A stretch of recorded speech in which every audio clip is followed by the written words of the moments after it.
Welcome to our channel. నేను మీ Prashanth. Same corona లాగానే ఇప్పుడు మళ్ళీ ప్రస్తుతం హెచ్ఎంపివి వైరస్ అని చెప్పేసి చాలా కలకలం రేపుతుంది. ఇప్పుడు ప్రెసెంట్ అయితే చైనాలో చాలా వైరస్ అయితే ఉంది. సో మరి అది ఇండియాకి వస్తుందా? అదే విధంగా ఇది మనకి రాకుండా సో ఎలా పాటించాలి, అంటే ఎలాంటి మెడిసిన్ తీసుకోవాలి, ఎలాంటి ఫుడ్ తీసుకోవాలి, సో దీని గురించి పూర్తిగా మాట్లాడేందుకు ప్రస్తుతం మనతో పాటు డాక్టర్ నిఖిల్ గారు ఉన్నారు.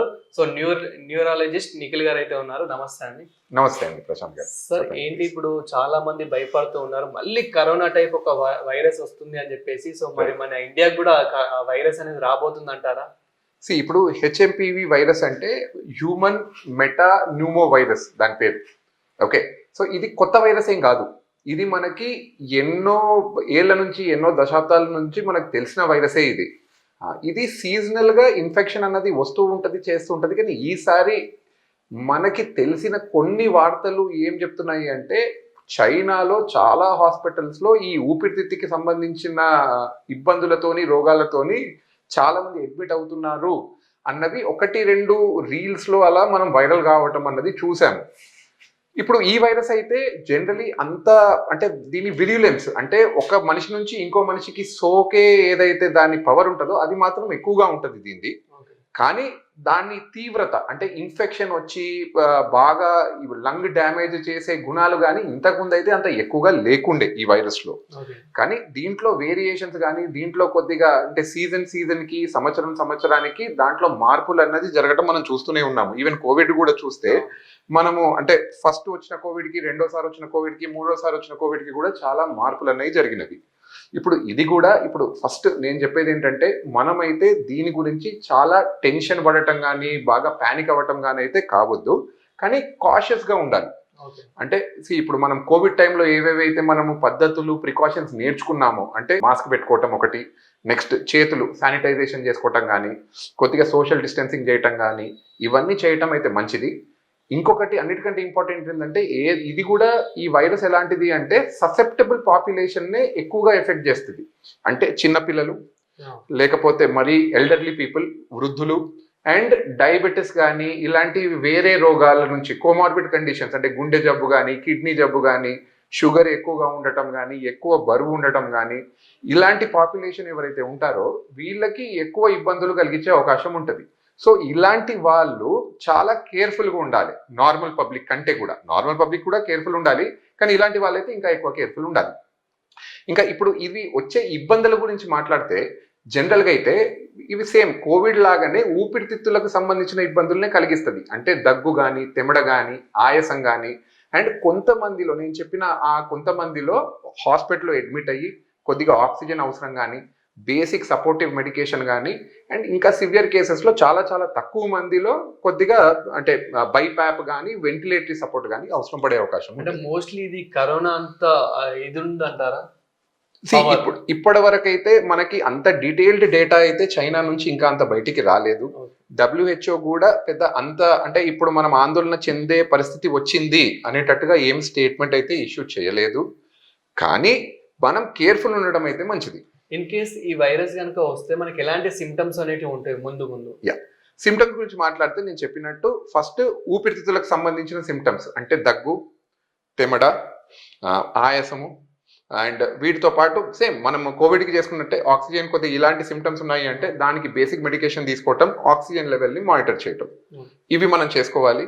ఒకవేళ ఆక్సిజన్ లెవెల్ అనేది 90% కంటే బిలో పడటం చేయడం జరిగిందంటే మాత్రం ఇమీడియట్గా పోయి ఒక ఫిజిషియన్ని కలవటం, పల్మనాలజిస్ట్ని కలవటం అన్నది చేసి ఇది దేనివల్ల వచ్చింది అండ్ దీనికి మనము ట్రీట్మెంట్ పరంగా ఏమేమి తీసుకోవాలి అన్నది మనం చూసుకోవాలి.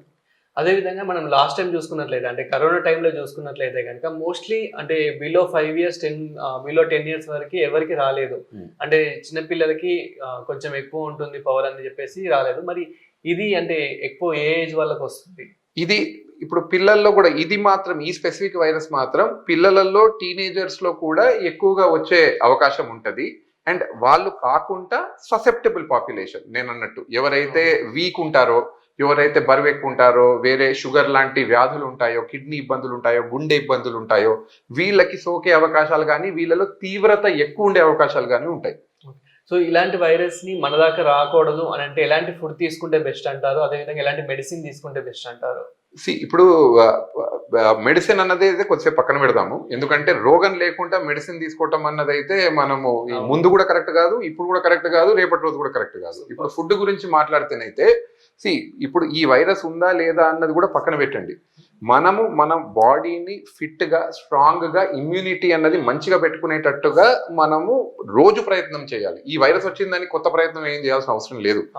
సో మనము డైలీ 8 hours ఆఫ్ స్లీప్ ఉండడం చాలా చాలా ముఖ్యం ఒకటి.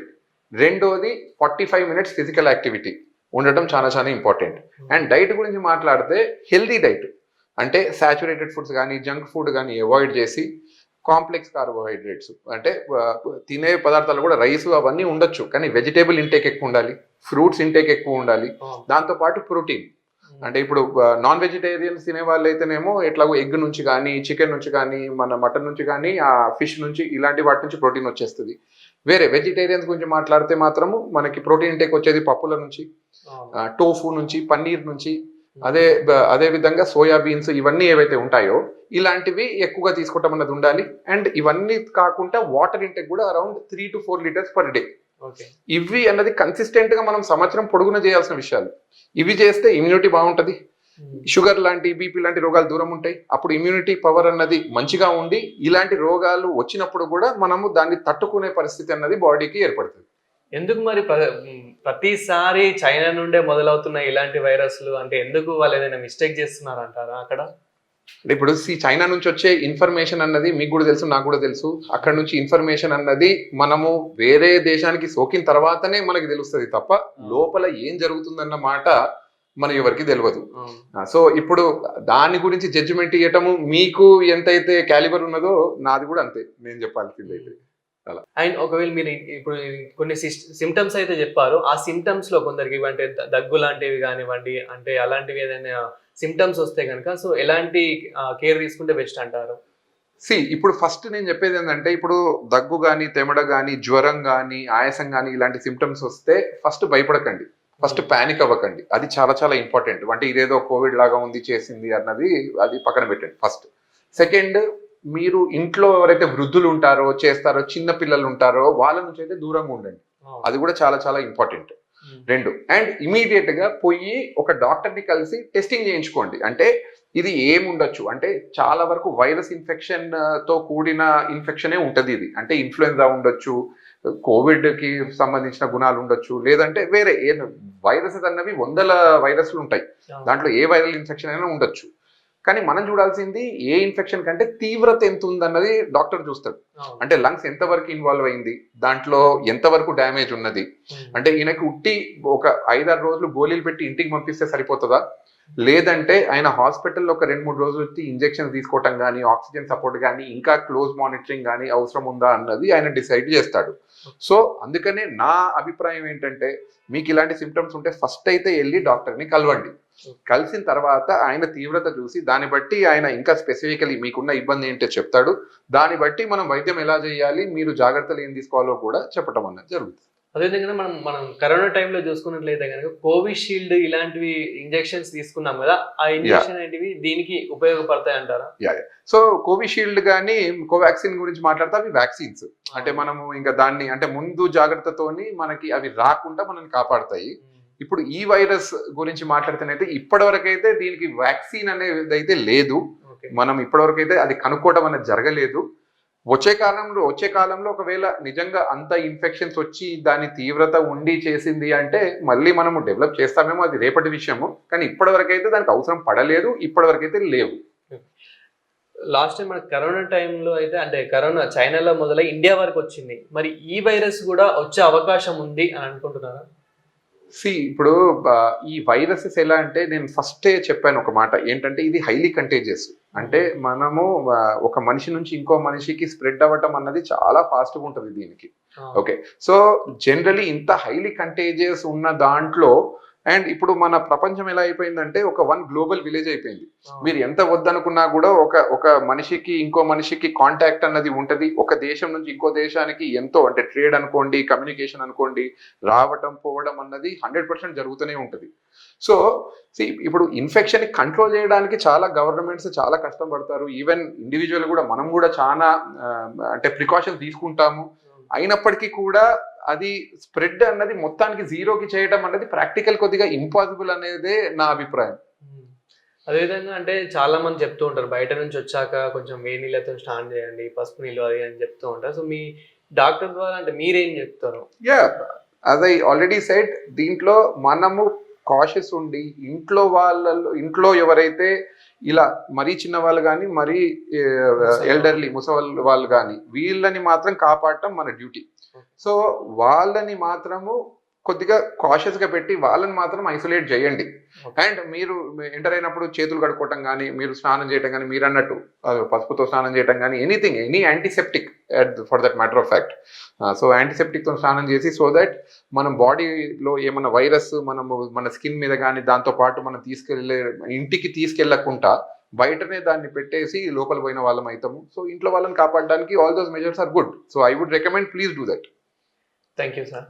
సో చూసారు కదా, ఇప్పుడు ప్రజెంట్ అయితే మనకి హెచ్ఎంపివి అని చెప్పేసి చైనాలో చాలా కలకలం రేపుతుంది ఈ వైరస్ అయితే. సో ఇప్పుడు ప్రజెంట్ అయితే భయపడాల్సిన అవసరం అయితే లేదు. ఒకవేళ ఇన్ కేస్ ఇది ఇండియా వరకు వస్తే కనుక ఇప్పటివరకు డాక్టర్ గారు ఏదైతే చెప్పారో సో అదైతే పాటించండి. మంచి ఫుడ్ అయితే తీసుకోండి, హెల్తీ ఫుడ్, మంచి ప్రోటీన్ ఫుడ్ తీసుకోండి. అదే విధంగా ఇప్పుడు ఒకవేళ ఇన్ కేస్ వచ్చినా కానీ మీరు అయితే తొందరలోనే మీకు నియర్ బై ఉన్న హాస్పిటల్లో అయితే కన్సల్ట్ అవ్వండి అండ్ దానికి సంబంధించిన మెడిసిన్ అయితే తీసుకోండి. అండ్ ప్రజెంట్ మనకి ఈ హాస్పిటల్ వచ్చేసి అయితే నిఖిల్ హాస్పిటల్ అని వచ్చేసి మనకి హైదరాబాద్ యూసఫ్గూడ శ్రీనగర్ కాలనీలో అయితే ఉంది. అదే విధంగా దిల్సుఖ్ నగర్ లో కూడా ఒక బ్రాంచ్ అయితే ఉంది. సో మీరు కూడా ఇక్కడ నియర్ బై ఎవరైనా ఉంటే కనుక ఇక్కడ కూడా కన్సల్ట్ అయితే అవ్వచ్చు. సో మంచి ట్రీట్మెంట్ అయితే ఉంటుంది. అండ్ చూస్తూనే ఉండండి అంటే మరిన్ని వీడియోస్ కోసం వైల్డ్ వుల్ఫ్ ఛానల్.